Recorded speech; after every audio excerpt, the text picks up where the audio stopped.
is the top of the hour. So let's get rolling. Nice. Awesome. Welcome everybody.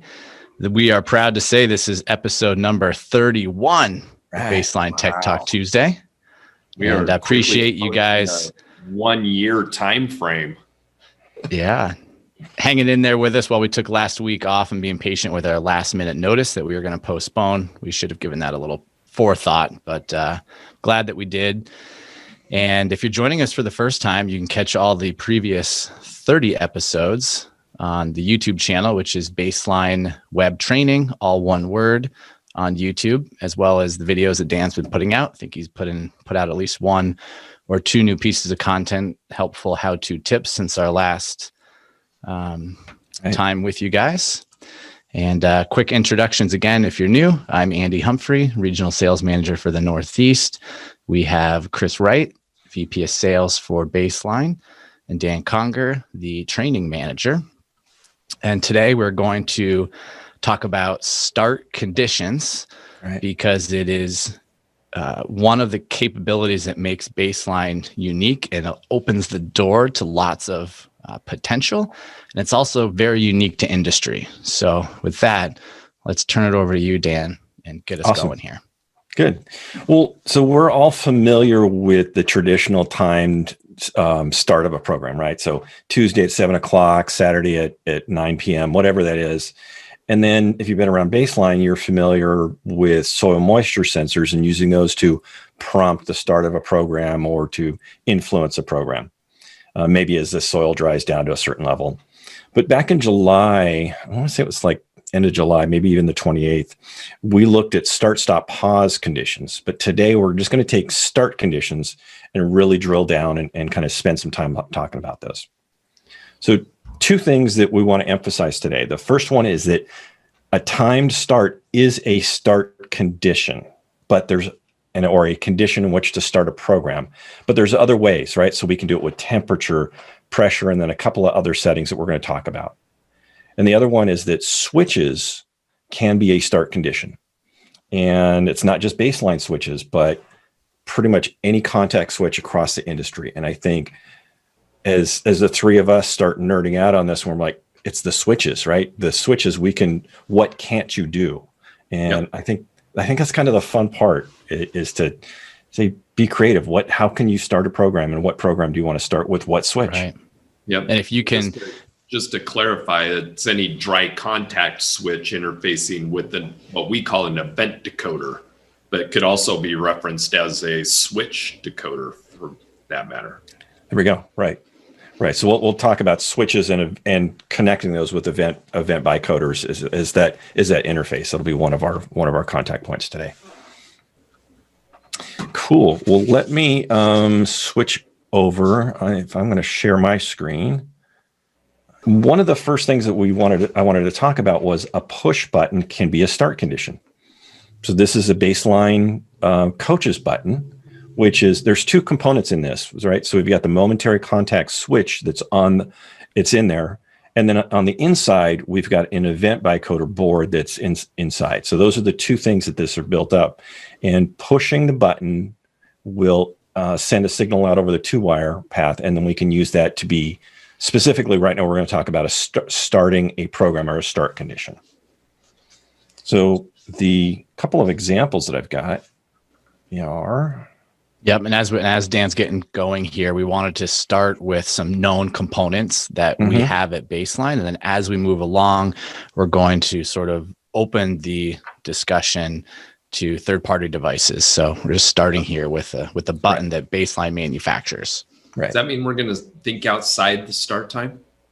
All of this is outside the start time. We've just thrown start times away. It's like Chris's favorite subject. I love this stuff.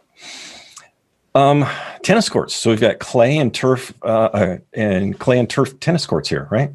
So they want to manually water them before the game. And clay, Andy, have you been around clay tennis courts a little bit? That's because I don't have any experiences as to how soon they need to water them before, right? But they need to water them to maintain moisture content, but you can't do it too soon because you need it to soak in and maintain that moisture content. So a coach's button, if it's wired into the 2-wire path, somebody could come up and press the coach's button, talks to the event bytecoder, which then speaks to the controller over the 2-wire path, and then it would start a program. And the program might have 1 zone, it might have 5 zones, but it would start that entire program and then run for the time that they have programmed it for. So that's one example of a push button for a turf. Right. And keep in mind, you may have just mentioned it, but repetition is good. On those programs, there would not be a start time potentially, right? No 8 a.m. and there would not be a schedule, no Monday, Wednesday, Friday.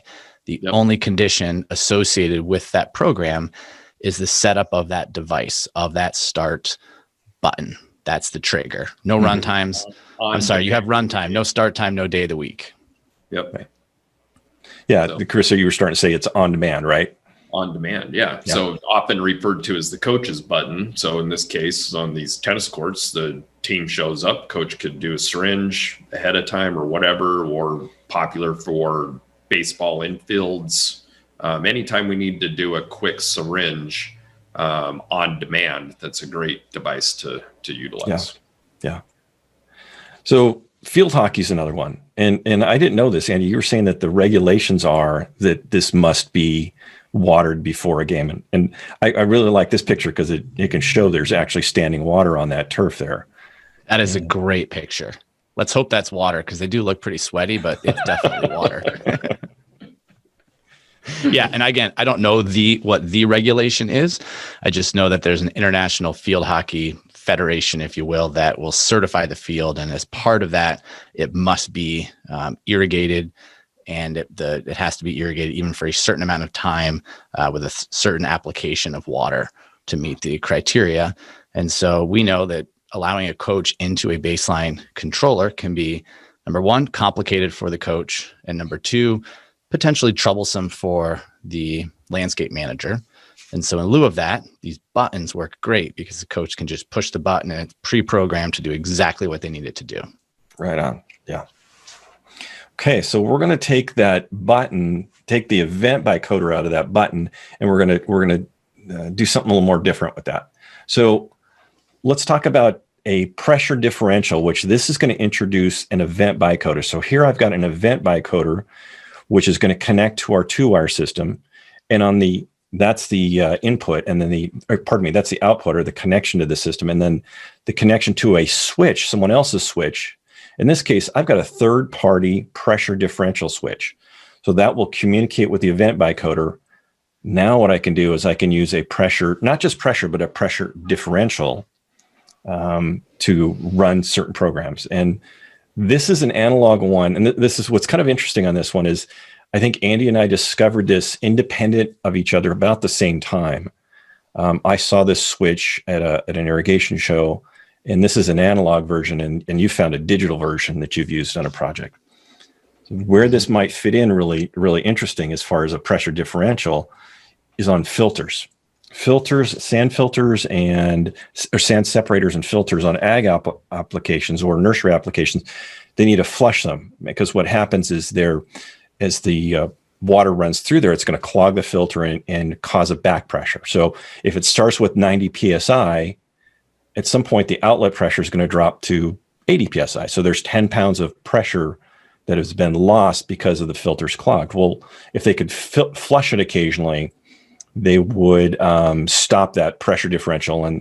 So in that case, using a pressure differential switch works really, really well in this circumstance, right? So where they can, when the pressure drops 10 PSI from the inlet, let's start the filter flush. Mm-hmm. Yeah, and keep in mind, so some of the use case for this arises because we've been talking to all of you guys for pressure, all year long. Basically, pressure has been a very hot topic for us at Baseline, and we can read up to 8 different pressure transducers. However, we don't do any math. The controller doesn't do math, and the base manager doesn't do math. And when I say math, I mean look at 2 different devices and do differential math. In other words, it just reads them as 80 PSI, in your case, Dan, or 90 PSI, but we don't do math between the devices. So come to find out, there's a simple mechanical switch.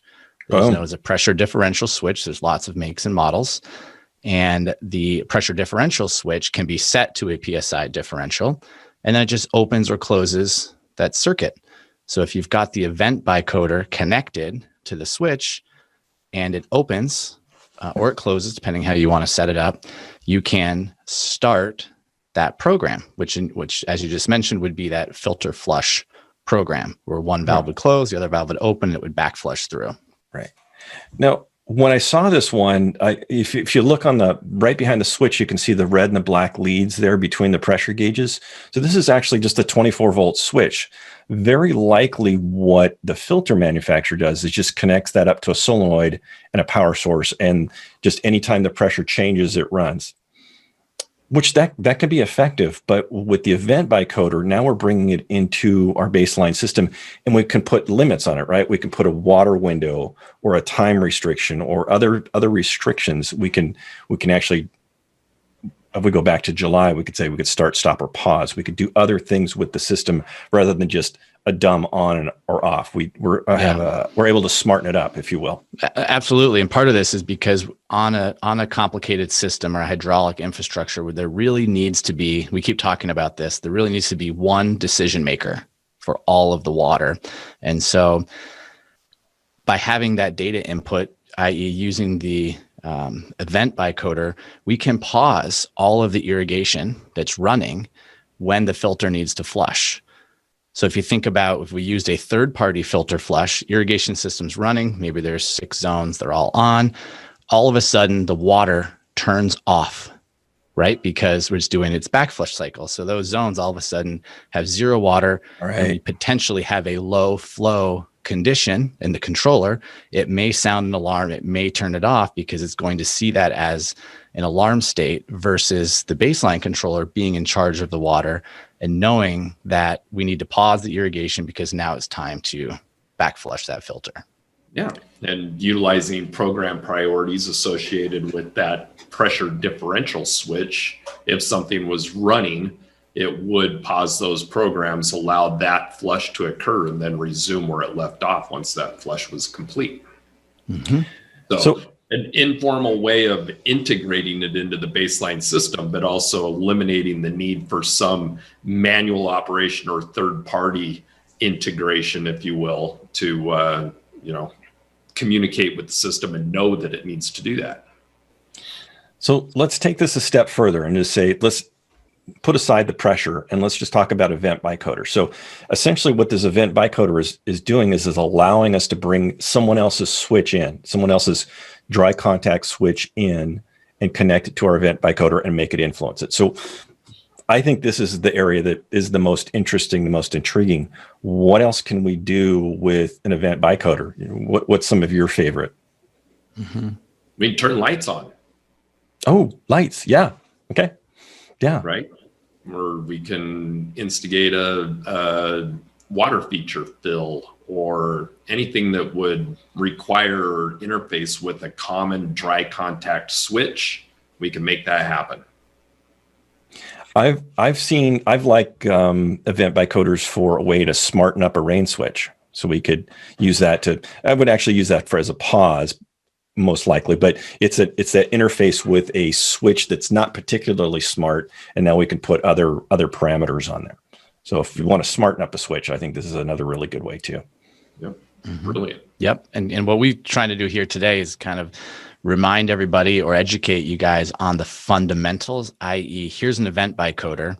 We know of some applications as they come into us from the field, and we would love to challenge you guys to find more unique applications to use, these devices to, in this case for today, start programs. Nice. Okay. So at the filter, here's another start condition is we've been talking about pressure this year. And so using a pressure bicoder and a pressure transducer kit, or just the pressure bicoder, we'll talk about the two of those. Let's see what we could do with that one. So I've got a tank. So this tank, I've got 2 different ways to look at this tank. And one is we want to keep this tank full. So we could do a start a tank fill program. And so how about this? How about I'd like to fill the tank when it's 20% full. right? So if it drops down to 20%, then I want to fill it all the way back up. So a 10-foot tank is going to measure 4.3 psi when it's all the way full. So what I could say is when the pressure drops to 0.8 psi, start filling it, and that would start the program. So that would be the pressure to fill the tank. Mm-hmm. But let's flip it the other way. What if this tank or a container was holding gray water? I need to get rid of it and discharge it. So I need to either put it to a dissipation field or drip system or something else like that. I don't want it to be too full. So when it gets 90% full, which in that same 10-foot tank, that would be 3.9 psi. When the pressure reaches 3.9 psa, start the discharge program, and it's going to open zones and move that gray water out. So we could do it either way, keep it full or keep it empty. Yeah, absolutely. Not necessarily just that gray water either, because a lot of these cistern applications are to prevent the stormwater from running into the stormwater sanitary sewer system. And so if we can discharge the water from the cistern into the landscape, let's say with drip irrigation, where you could do it 24 hours a day, maybe you never want to have that tank be more than half full in the event that a rainstorm is coming. Or if a rainstorm is coming, you can start that program and lower the tank level. Yeah. Good. That rainfall event, right? Right. Okay. So the tools that we have to work with are the physical tools. So here I've got these a baseline air temperature sensor, baseline pressure transducer and pressure bicoder. I've got a baseline coaches button, which is an event bicoder, and a push button contact switch. There's two things in the soil moisture sensor, right? So we've got a soil moisture sensor in the blade, but potted into that black portion of it, we have a soil temperature sensor, and then the event bicoder. So the event bicoder opens you up to just about anyone else's switches. So these are the hardware things that we have to work with. And I think what's fascinating is bringing that event bicoder and like, tell me a device that you want to connect and we'll figure out a way to do it, because I haven't, there's probably a few that we can't do, but it's pretty interesting to see what you can do and what you can't do. The other one is on the pressure transducer, there's some interesting things you can do with that 4 to 20 milliamp bicoder as well. Mm-hmm. So these are the physical tools we have to work with. Yeah. But then on the programming side, we also have the 99 programs, the water windows, and the program priorities. So we definitely have some interesting programming things to bring the hardware and the programming together and do some real creative work for you.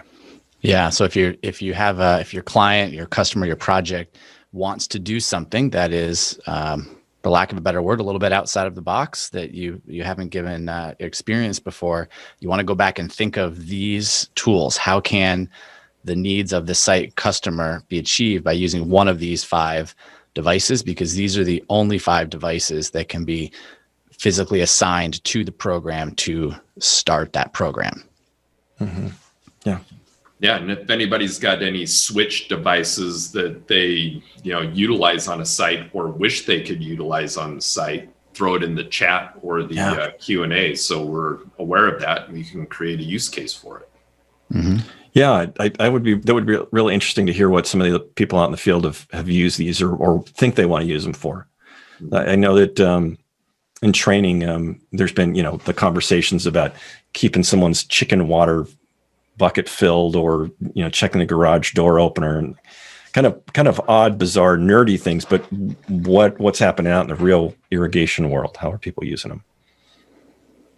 So I did jump into Base Manager earlier, and I wanted to make sure that we all remembered where this happens, right? So start, stop, pause conditions, and a lot of times we don't even pay attention to that. Under start, stop, pause conditions is where we do a normal time start, right? You do your 7 a.m. and the days of the week that you're going to do it, but then you can add a condition right below that. So you could delete the start time and add a start condition based off of.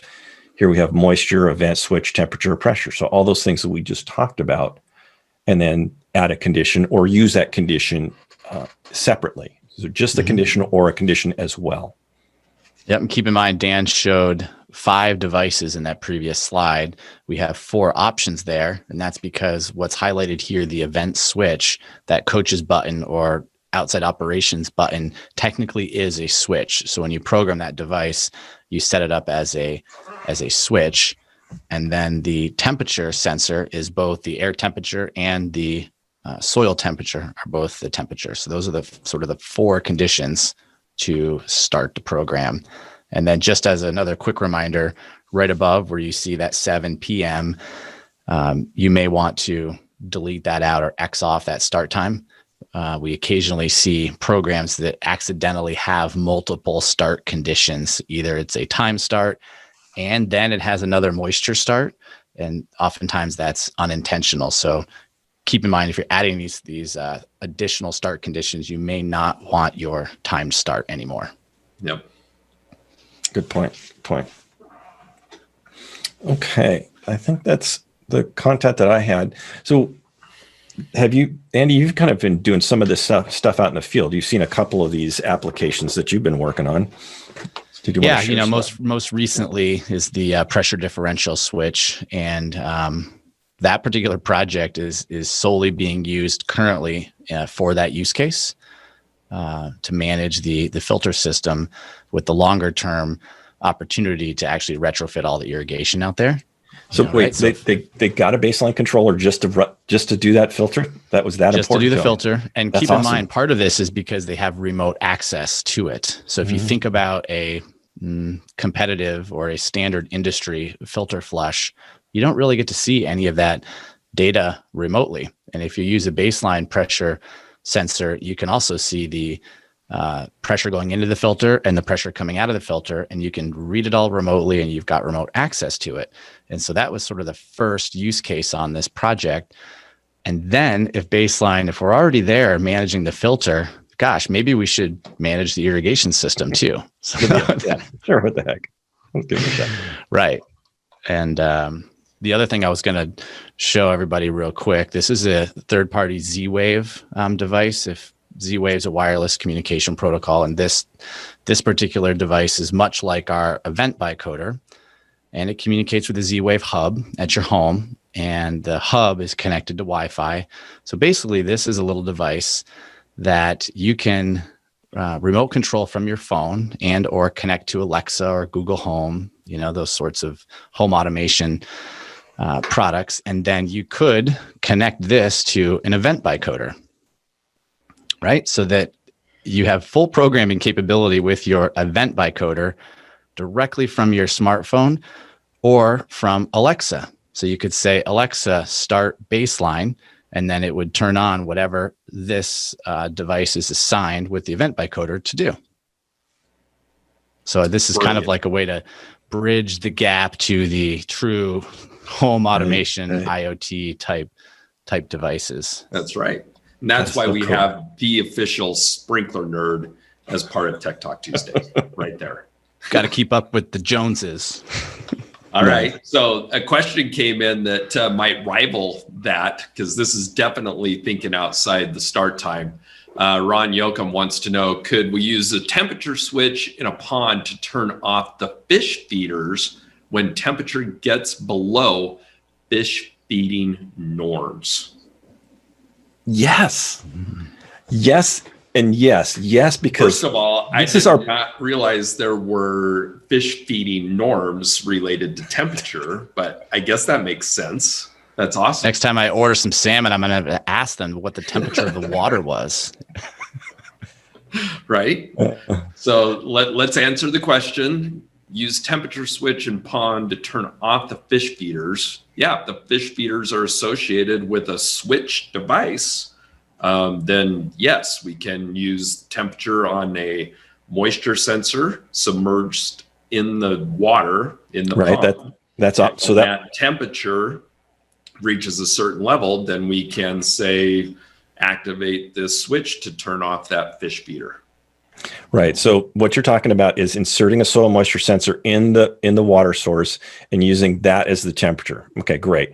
Now that's connects into the 2-wire path, which is super convenient, and it's using you. And you might even have an existing baseline soil moisture sensor. But what if you don't like the temperature range of that, or if it's too big? What are we going to do then? You would want to find a third-party temperature switch to lower in. And keep in mind the baseline soil moisture sensor, I don't believe it reads below like 39 degrees. So if 36 degrees or 32 degrees is the temperature you're looking for, Ron, you would want to use a third-party temperature switch connected to the event bicoder. And remember that the event bicoders control programs.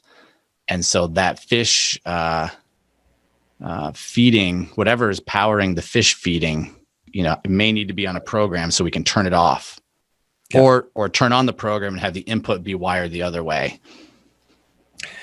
That was something that it was a little bit of it took me a while to kind of wrap my head around that when I was first learning baseline, was that these conditions don't start zones, they start programs. And you just illustrated that really clearly. But because we have 99 programs, it's not an issue. So you just take that one zone, put it in its own unique program, and we're going to influence that one program. Yep. And someone joining, Ron, if you want to put it back into the chat or the question, they're out of curiosity. They want to know what temp to shut off a fish feeder. So. Yeah, we didn't actually talk about whether that was cold or warm. Maybe it's too warm. Exactly. Yeah. Oh, excellent question. Creative use case. I like it. Yeah. All right. Very good. What else? What other content do we have, gentlemen? We got a little bit of extra time. I know. I could sing. We don't have any outstanding questions, and nobody wants to hear that because they wouldn't be able to unhear it, Dan. Good. So Good. With that, maybe we can wrap it a little bit early and give a few minutes back to all of our participants and let them get about their day. So okay. What's on tap for us next week? Ooh, how to be a baseline hero. Wow. Nice. Capes included. Very we all got to wear capes next week. I'm sure you have many to choose from in your closet, Dan.